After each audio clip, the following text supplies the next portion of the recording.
An accident that occurred this weekend near the bus terminal in Belize City resulted in the death of one woman and 2 other persons injured. This morning, Assistant Commissioner of Police Chester Williams confirmed that 54-year-old Emily Guy passed away from her injuries. Williams shared the details. In that accident, one female leg was amputated. She was taken to the hospital, and yesterday she succumbed to her injuries. I am told that she is a Jehovah's Witness, and she had refused a blood transfusion, and that may have led to her death. But let me say this. There's a thing in law that is said you must take your victim as you find them. So the fact that even if she refused the blood transfusion, she could have lived, that does not negate responsibility from the driver of that motor vehicle. The driver had been in our custody since the accident occurred. He was charged on Saturday for driving without due care and attention, and yesterday his charges were upgraded to manslaughter by negligence. Done all that needs to be done to be able to ascertain whether or not he was under the influence or was of a stable state of mind.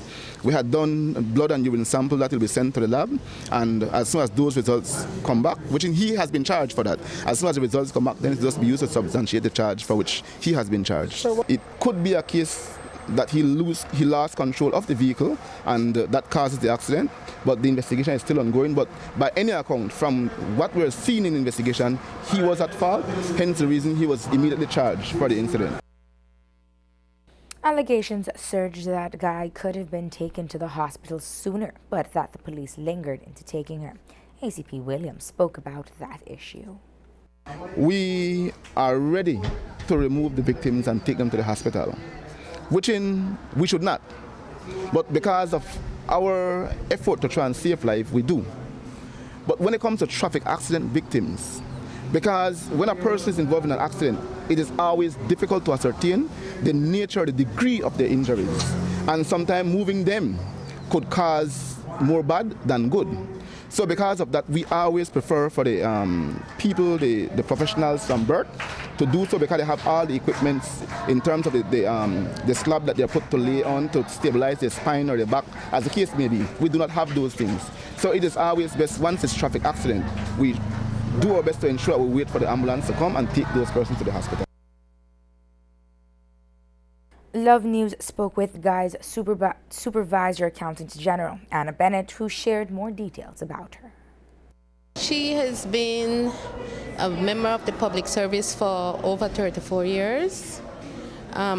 She has been a finance officer. She worked in the post office department for over 25 years.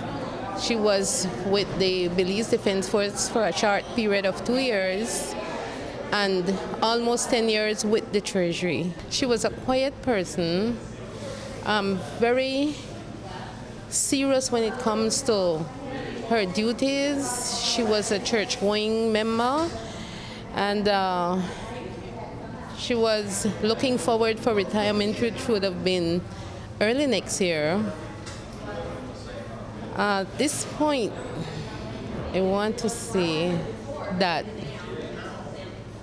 everyone, including her immediate family, is all shaken up because nobody at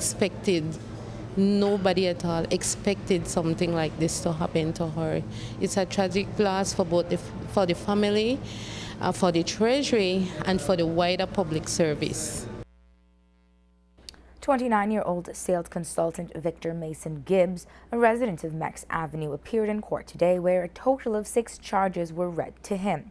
Manslaughter by negligence, causing death by careless conduct, drove a motor vehicle with alcohol concentration above the prescribed limit, and 2 counts of negligent harm. 2 other persons were injured in the incident.